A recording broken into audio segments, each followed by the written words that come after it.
মোৰ ছাত্ৰ ছাত্ৰীসকল আজি মই লৈছো অষ্টম মান শ্ৰেণীৰ গণিত ইয়াৰে 2 নম্বৰ অধ্যায় এটা চলকযুক্ত একঘাতৰ সমীকৰণ প্ৰথমটো ভিডিও ইতিমধ্যে তোমালোকক দিয়া হৈছে আজি হ'ব আমাৰ দ্বিতীয় ভিডিও আজি মোস্ট ইম্পৰ্টেন্ট হ'ব সমীকৰণ আমি কেনেকৈ সমাধান কৰিব লাগে সেই সম্পৰ্কে আজিৰ আলোচনা কৰা হ'ব আমি অতি সহজ সমীকৰণবোৰ আগতে সমাধান কৰিম ইয়াৰ আগত যোৱা ভিডিওত আমি এটা লেসনৰ প্ৰথমটো ভিডিও দিছো তোমালোকক তাত আলোচনা কৰা হৈছিল চলক বা অজ্ঞাত ৰাশি সহগ ইত্যাদি বিষয় লৈ আমাৰ আলোচনা কৰা হৈছিল ঘাত কাক বলে বা সূচক আৰু ধ্ৰুৱক এই সম্পৰ্কে আলোচনা কৰা হৈছে এটা চলকযুক্ত একঘাতৰ সমীকৰণ চলক ঘাত সমীকৰণ সমতা উক্তি এই বিষয়ে যোৱা ক্লাছত ভিডিওটো দিয়া হৈছে তাৰে এটা অংশ মই তোমালোকলৈ প্ৰেৰণ কৰিলো ইয়াৰ উপৰি ভূমি ঘাত সমীকৰণ অজ্ঞাত ৰাশি নিৰ্দিষ্ট মানৰ কাৰণে যি সমতা শক্তি পোৱা যায় তাক সমীকৰণ বলে এই বিষয়ে দিয়া হৈছে যেনেকৈ উদাহৰণ 2x + 1 = 3 কেৱল x = 1 ৰ বাবে সেইটো সত্য গতিকে এই ধৰণৰ আৰু বহুতো কিবা কিবি তোমালোকক ইতিমধ্যে যোৱা ভিডিওটোত দিয়া হৈছে মই আগৰ ভিডিওৰ এটা অংশ ইয়াতে দি দিছো তোমালোকক এটা সহগ ধ্ৰুৱক বীজগণিতীয় ৰাশি এফালে চোৱা 2x + 1 যত x ৰ সহগ আছিল 2 ঠিক ধ্ৰুৱক হল 1 আৰু 3 ইত্যাদি ইত্যাদি এতিয়া পাঠৰ পৰাও কিছু কথা তোমালোকক ইতিমধ্যে দিয়া হৈছিল 2x = 12 ইয়াৰে x আমি কেনেকৈ উলিয়াব লাগে দেখুওৱা হৈছে 3x = x + 5 ৰ পৰা আমি x ৰ মান কেনেকৈ উলিয়াব লাগে দেখুওৱা হৈছে আজি আমি তাৰ পৰৱৰ্তী ভিডিওলৈ আগবাঢ়িম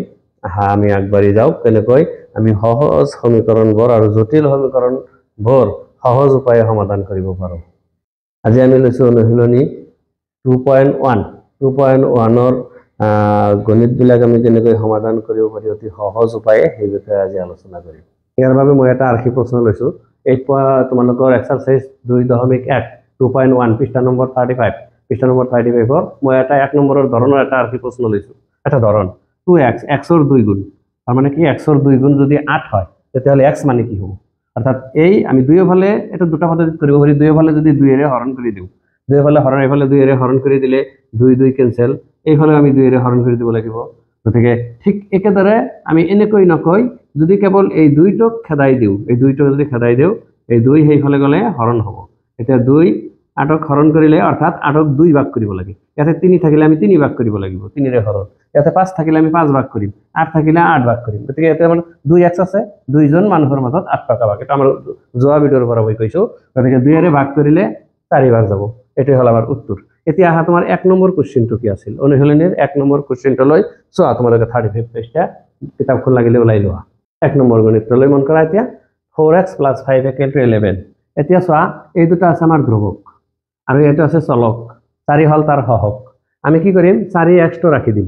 4x টো ৰাখি দিম এটো যোগ আছে আমি এটো হেইফালে লৈ গলে বিয়োগ হ'ব আগৰ ভিডিওটো দিয়া হৈছে একফালে যোগ থাকিলে আনফালে যায় বিয়োগ হয় এটো খেদাই দিলে 11 - 5 তাৰ মানে কিমান থাকিল 6 থাকিল গতিকে 6 যেহেতু থাকিল এতিয়া x টো আমি যদি ৰাখি দিও x টো ৰাখি দিলে 4 হেইফালে যায় হৰণ হ'ব 4 যে কাৰণ 4 জনে মিলি 6 টকা একজনে কিমান অৰ্থাৎ 4 ভাগ হ'ব তাৰ মানে কি 6 হৰণ 4 এতিয়া চোৱা 2 এৰে অনায়াসে কাটাকাটি যায় 2 এৰে আমি কাটিলো 3 বাৰ 2 এৰে কাটিলো 2 বার তার মানে 3/2 এইটাই হল আমার নির্ণয় সমাধান এটাই হল আমার উত্তর এই দ্বারা আমি অসংখ্য সমীকৰণৰ সমাধান কৰিব পাৰি আৰু ইয়াতকৈ আমি সহজ আৰু বুদ্ধি আছে অতি চুটিকে কৰিব পাৰা যেনেকৈ অৰ দি মই দেখাই দিয়াছো এই গণিতটো অৰ দি যদি তুমি তেনেকৈ নকৰা এনেকৈ কৰিব পাৰা 4x + 5 = 11 গতিকে x মানে কি 5 হেফালে যোগ আছে গতিকে এফালে বিয়োগ হ'ব 11 - 5 4 পূৰণ আছে গতিকে হৰণ হ'ব 4 তাৰ মানে কিমান হল 11 পৰা 5 গলে 6 তলত আছে 4 2 এৰে কাটিলে 2 2 এৰে কাটিলে 2 এৰে কাটিলে 3 2 এৰে কাটিলে 2 অৰ্থাৎ 3/2 এটাই হল আমাৰ উত্তৰ এই দৰে তোমালোকে এনেকুৱা সমীকৰণবোৰ সমাধান কৰিব পাৰা অতি সহজ উপায়ে এতিয়া চোৱা 17y - 3 = 48 একৰ 2 নম্বৰ প্ৰশ্নটো এটা তোমালোকে দুটা নিয়মত কৰা যেহেতু আমাৰ 17y আছে আমি 17y টো ৰাখি দিলো এটো বিয়োগ আছে হেইফালে গলে যোগ হ'ব যদি হেইফালে গলে যেহেতু যোগ হয় 48 + 3 তাৰ মানে কি 48 আৰু 3 পূৰণ কৰিলে 49 51 এতিয়া চোৱা ইয়াতে 17টা y মানে 51 গতি এটা y মানে কি হ'ব y ৰাখি দিলো 17 এইফালে গৈ হৰণ হৈ গল 17 তোমাৰ হৰণ হৈ গল গতিকে 17 যায় 3 বাৰ নিৰ্ণয় উত্তৰ হ'ল তুমি 3 একেদৰে তুমি অৰ দি বেলেগ নিয়মত কৰিব পাৰা তোমাৰ যেটো সুবিধা হয় এটোতে দিয়া আছে তুমি ডাইৰেক্ট y ৰাখি এফেল কৰি দিয়া 48 48 এটো বিয়োগ আছে গতিকে সেইফালে গলে যোগ হ'ব যোগ 3 এটো পূৰণ আছে সেইফালে গলে হৰণ হ'ব হৰণ হ'ল তাৰ মানে কি 51/17 3 বাৰ 3 টাইম অৰ্থাৎ y এর মান 3 মই অতি সহজ পদ্ধতি দুটা নিয়মত তোমালোকক ইয়াতে কৰি দিছো যিফালে সুবিধা হয় সেইফালে তোমালোকে কৰিবা যেটো সুবিধা হয় সেইটোই তোমালোকে কৰিবা আকৌ এবাৰ কৈ দিছো তোমালোকৰ সুবিধাৰ কাৰণে এটা আমাৰ গণিতটো দিয়া আছে নে কোৱা 17y ৰাখি দিলো এটো বিয়োগ আছে সেইফালে গলে যোগ হ'ল এতে 48 আৰু 3 যোগ কৰিলে 150 হ'ল এতে 17y মানে 150 যদি y মানে কি হ'ব এটো 17 আছে ইয়াত পূৰণ সেইফালে গলে হ'ল হৰণ সেই নিয়মটো আমি ইয়াতে সঠিকই কৰিছো y টো ৰাখি দিছো এটো বিয়োগ আছে সেইফালে গলে যোগ হ'ল এটো পূৰণ আছে সেইফালে গলে হৰণ হ'ল 48 আৰু 3 যোগ কৰিলে 150 17 ৰে হৰণ কৰিলে 3 বাৰ যায় এটাই হ'ল তোমাৰ উত্তৰ 3 নম্বৰ গণিতটো চোৱা এতিয়া তোমালোকৰ কিতাপৰ 3 নম্বৰ কোশ্চেনটো চোৱা এটো -8 + 2x = -4 আমি 2x টো ৰাখি দিছো অজ্ঞাত ৰাখি আছে x 2 হল তাৰ হক এটো বিয়োগ আছে সেইফালে গলে যোগ হ'ব এফালে কি আছে হেটা আগে লিখি লোৱা -4 আছে -4 লিখি লৈছো এইফালে এটো মাইনাস আছে প্লাস হল এতিয়া চোৱা 4 টকা তুমি ঋণ 8 টকা জমা গতিকে অটোমেটিক্যালি তোমাৰ 4 টকা জমা থাকিব 4 টকা যেহেতু জমা থাকিল ইয়াতে আছে 2x মানে 4 গতিকে 1x মানে কি হ'ব 2 সেইফালে গলে হৰণ হ'ব 2 হলে হৰণ হয় 2 হল তোমাৰ উত্তৰ বা বেলেগ নিয়মত যদি তুমি কৰা একেবাৰে কৰিব দিব পাৰা x = এইটো 8 আছে বিয়োগ সেইফালে গলে যোগ হ'ব তার মানে -4 যোগ 8 2 আছে x এর হহক গতিকে 2 যাই হ'ব হরণ হরণ হলে কি হ'ব উপৰত থাকিল তোমাৰ 4 আৰু তলত থাকিল 2 উত্তৰ হল 2 চোৱাচোন তোমালোকৰ কত অসুবিধা হৈছে নিশ্চয় সহজ উপায়ত কৰা হৈছে এটা গণিত তোমালোকে নিশ্চয় সহজে পাৰিবা এটা এটা দৃঢ় বিশ্বাস অতি সহজে গণিত কৰিব পাৰিবা x = 4/2 = 2 হল আমাৰ উত্তৰ তথাপি যদি বুজিবলৈ অসুবিধা হৈছে কমেন্টত জনাবা মই আকৌ বুজাই দিম তোমালোকৰ কিতাপৰ 35 নম্বৰ পৃষ্ঠাত 1/4 নম্বৰ গণিতটো মই লৈছো এইফালে চোৱা একেবাৰে সহজ এক শাৰীত কৰি দিব পাৰা কেনেকৈ কৰিবা 7 আছে তোমাৰ হৰণ 6 আছে তোমাৰ পূৰণ গতিকে তুমি x টো ৰাখি দিলা এটো হৰণ আছে সেইফালে গলে পূৰণ হ'ব 42 পূৰণ 7 গতিকে এটো হৰণ আছিল সেইফালে গলে পূৰণ 6 টো তোমাৰ পূৰণ আছিল সেইফালে গলে হৰণ